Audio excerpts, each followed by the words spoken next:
سورۃ قاف کی آیت نمبر 36۔ الحمدللہ وکفی وسلام علی عبادہ الذین اصطفی، خصوصاً علی سید الرسل وخاتم الانبیاء وعلی آلہ واصحابہ الاتقیاء۔ اما بعد فاعوذ باللہ من الشیطان الرجیم، بسم اللہ الرحمن الرحیم۔ وَكَمْ أَهْلَكْنَا قَبْلَهُمْ مِنْ قَرْنٍ هُمْ أَشَدُّ مِنْهُمْ بَطْشًا فَنَقَّبُوا فِي الْبِلَادِ هَلْ مِنْ مَحِيصٍ۔ إِنَّ فِي ذَلِكَ لَذِكْرَى لِمَنْ كَانَ لَهُ قَلْبٌ أَوْ أَلْقَى السَّمْعَ وَهُوَ شَهِيدٌ۔ وَلَقَدْ خَلَقْنَا السَّمَاوَاتِ وَالْأَرْضَ وَمَا بَيْنَهُمَا فِي 6 أَيَّامٍ وَمَا مَسَّنَا مِن لُغُوبٍ۔ وَكَمْ أَهْلَكْنَا قَبْلَهُمْ مِنْ قَرْنٍ، اور کتنے ہلاک کر دیے ہم نے ان سے پہلے زمانوں والے، ہم اشد منہم بطشاً، وہ ان سے کہیں زیادہ سخت گرفت والے تھے، فنقبوا فی البلاد، سو انہوں نے بھی بڑی بڑی عمارتیں بنائی شہروں میں۔ حل من محیص، کیا ہے ان کے لیے کوئی جائے پناہ۔ ان فی ذلک لذکریٰ، یقیناً اس میں نصیحت ہے، لمن کان لہ قلب، اس شخص کے لیے جس کا دل ہو، او القی السمع وہو شہید، یا وہ کان دھرے اور وہ دیکھ رہا ہو۔ وَلَقَدْ خَلَقْنَا السَّمَاوَاتِ وَالْأَرْضَ وَمَا بَيْنَهُمَا، اور یقیناً ہم ہی نے پیدا کیا آسمانوں کو اور زمین کو اور جو کچھ ان کے درمیان ہے اس سب کو، فی 6 ایام، 6 دن میں، وما مسنا من لغوب، اور ہم کو کوئی تھکاوٹ نہیں پہنچی۔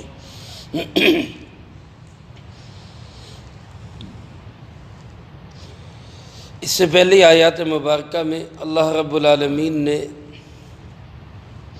فکر آخرت کے ضمن میں جہنم اور جنت کے کچھ مناظر کو بیان فرمایا۔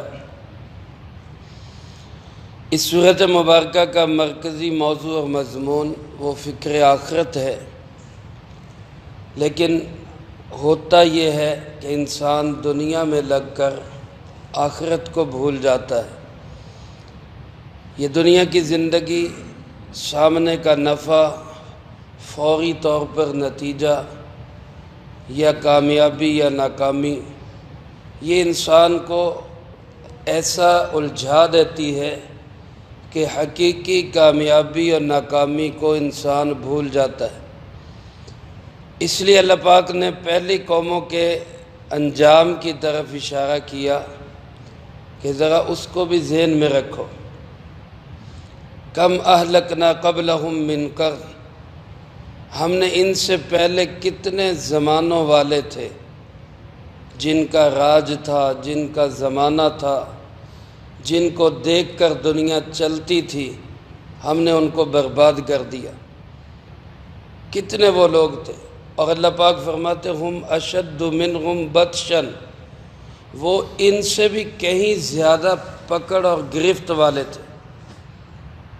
میرے محترم دوستو، یہ بات ان کے متعلق کہی جا رہی ہے جو عرب کے لوگ تھے 1400 سال پہلے کے، کہ ان سے وہ پہلے زیادہ گرفت والے اور بڑے مضبوط اور طاقتور تھے۔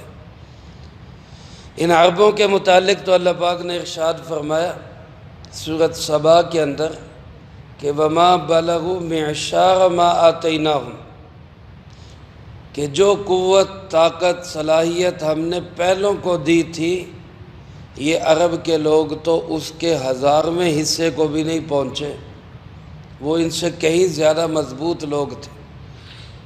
تو اب 14 صدی بعد آج کا جو انسان ہے یہ تو 1400 سال پہلے والے انسان کے بھی 1000ویں حصے کے برابر نہیں۔ ہماری جسمانی قوتیں کمزور، طاقت نہیں رہی، عمریں کم ہو گئی، صلاحیتیں کم ہو گئی، ذہانتیں کم ہو گئی، ہر چیز زوال کی طرف جا رہی۔ اللہ پاک فرماتے جب وہ اتنی مضبوط پکڑ والے وہ میرے سامنے ٹک نہیں سکے تو تم کس کھیت کی مولی ہو، کس بات پہ اکڑتے ہو؟ اگر تمہیں ناز ہے کہ ہم نے بڑی بلڈنگیں بنائی، بڑی ترقیاں کی، بڑی جدید چیزیں ایجاد کر لی، زلزلہ پروف بلڈنگیں بنا لیں اور فلاں، تو اللہ فرماتے فَنَقَّبُوا فِي الْبِلَادِ، انہوں نے بھی شہروں میں بڑے بڑے نقب لگائے۔ نقب کا لفظی معنی ہوتا ہے سوراخ کرنا، کھریدنا، کھودنا، اور مراد اس سے دو چیزیں ہیں، یا تو بلڈنگ سازی، زمینوں کو کھود کے بڑے بڑے محل بناتے، عمارتیں بناتے، گھر بناتے، اور پھر ان پہ ناز اور فخر کرتے اور یہ سمجھتے کہ یہ محل ہمیں عذاب سے بچائے گا، یہ موت سے بچائے گا۔ یا دوسرا معنی نقب کا سفر کرنا، زمین کو ناپنا، سفر کرنا۔ تو اللہ فرماتے ہیں کہ انہوں نے بھی دنیا بنانے کے لیے بڑے بڑے سفر کیے، ملکوں جا کے تجارتیں کی اور بڑے کاروبار بنائے، اور پھر یہ سمجھا کہ یہ ہمیں موت سے بچا لے گا۔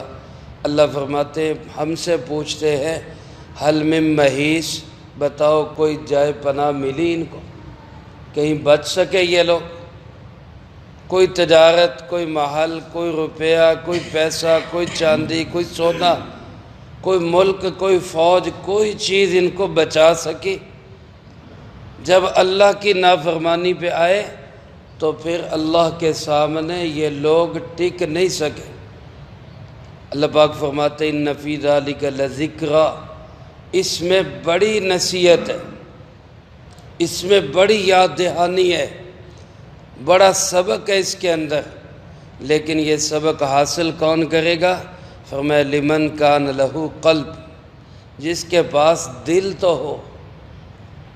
میرے بھائیو یہ دل جسم کے اندر پورے اعضاء کا بادشاہ ہے۔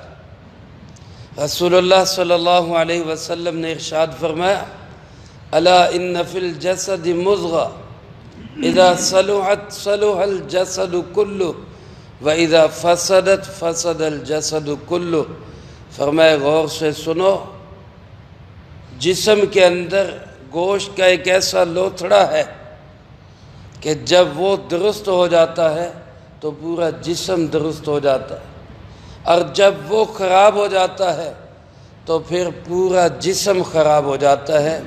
پھر آپ نے 3 دفعہ فرمایا الا وہی القلب، الا وہی القلب، الا وہی القلب، غور سے سنو وہ دل ہے، غور سے سنو وہ دل ہے، غور سے سنو وہ دل ہے۔ انبیاء علیہ السلام اسی دل پہ آ کے محنت کرتے۔ دل ٹھیک ہے تو آنکھ کا دیکھنا ٹھیک ہے، کان کا سننا ٹھیک ہے، زبان کا بولنا ٹھیک ہے، ہاتھ پاؤں کا کام کاج ٹھیک ہے۔ اور دل خراب ہو گیا تو آنکھ کا دیکھنا بھی خراب، کان کا سننا بھی خراب، زبان کا بولنا بھی خراب، ہاتھ پاؤں کا عمل بھی خراب ہوگا۔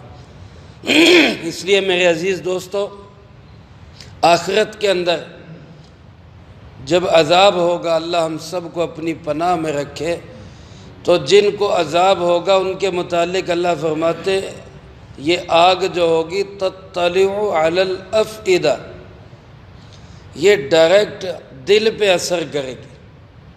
دنیا میں خدا نہ خواستہ کسی کو آگ لگے تو پہلے جسم پہ لگتی ہے، کھال جلتی ہے، گوشت جلتا ہے، دل تو وہ اندر جا کے بیٹھا ہوا ہے۔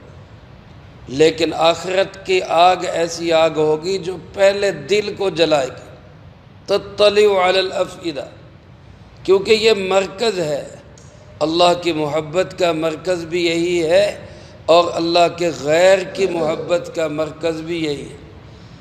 اس لیے فرمایا کہ اس سے نصیحت تو حاصل ہو سکتی ہے، لیکن نصیحت حاصل وہ کریں گے جن کے پاس قلب ہوگا، دل ہوگا، یا کم سے کم القى السمع وهو شہید، وہ دل سے سوچتا نہیں، دماغ کو استعمال نہیں کرتا، لیکن دھیان سے بات کو تو سنتا ہے۔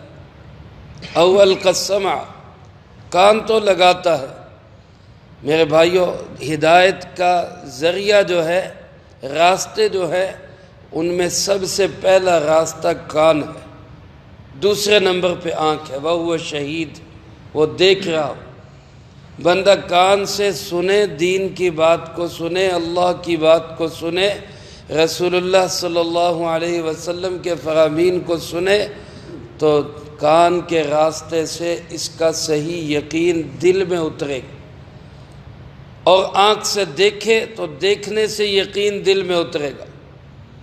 علماء فرماتے کہ یہ دل ایسے ہے جیسے کہ تالاب ہوتا ہے، ایک تالاب ہے، اور اس تالاب میں پانی کے آنے کے راستے وہ آنکھ ہے اور وہ کان ہے۔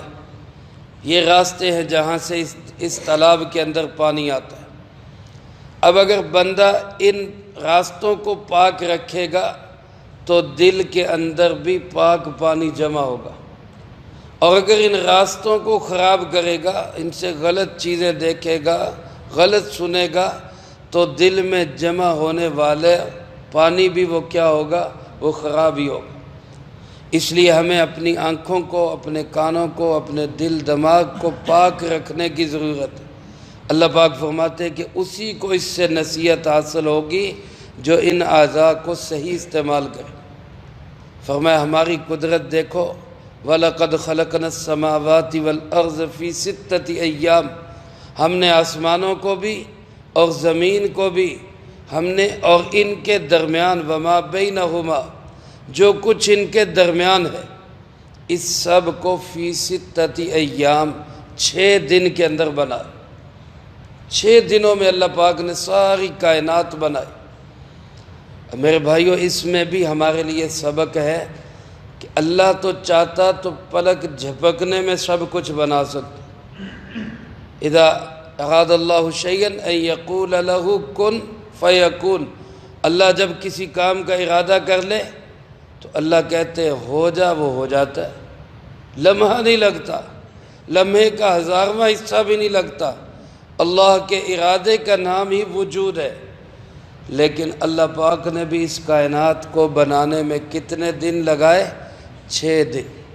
علماء فرماتے اس میں سبق یہ ہے کہ التوعدۃ من الرحمن والعجلۃ من الشیطان، کسی کام کو حوصلے سے، تسلی سے، سکون سے کرنا یہ اللہ کی طرف سے ہے، اور کسی کام کو جلدی جلدی کرنا، تیز تیز کرنا، پڑھ لو جس میں کام ہی خراب ہو جائے، یہ شیطان کی طرف سے ہوتا ہے۔ اللہ پاک نے باوجود قدرت کے 6 دنوں کے اندر اس کائنات کو بنایا، اور بنا کے اللہ فرماتے وَمَا مَسَّنَا مِن لُغُوبٍ، ایسا نہیں ہوا کہ 6 دنوں میں بنا کے پھر ہم کوئی تھک گئے۔ یہودیوں کا عقیدہ ہے کہ اللہ پاک نے 6 دن میں پوری کائنات بنائی، 7ویں دن اللہ نے چھٹی کی، آرام کیا۔ اللہ نعوذ باللہ من ذالک، اللہ پاک تھکنے سے پاک ہے۔ تھکتا بندہ ہے جو کمزور ہوتا ہے، اللہ تھکتا نہیں ہے۔ اللہ کو نیند کی ضرورت نہیں ہے، اللہ کو اونگ کی ضرورت نہیں۔ لا تأخذہ سینۃ ولا نوم، نہ اللہ کو نیند اونگ آتی ہے نہ نیند آتی ہے۔ اللہ پاک ان تمام نقائص سے، کمیوں سے، خرابیوں سے پاک ہے۔ جب ہم کہتے ہیں نا سبحان اللہ، تو اس وقت دل دماغ میں تصور یہی ہونا چاہیے کہ اللہ ہر عیب سے، ہر کمی سے، ہر نقص سے، ہر محتاجگی سے پاک ہے۔ اللہ الصمد، اللہ بے نیاز ہے۔ ساری کائنات محتاج کس کی ہے؟ اللہ کی، اور کسی کا محتاج نہیں ہے۔ وہ کون ہے؟ وہ اللہ ہے۔ تو اس اللہ کے ساتھ تعلق جوڑنا یہ ہماری کامیابی.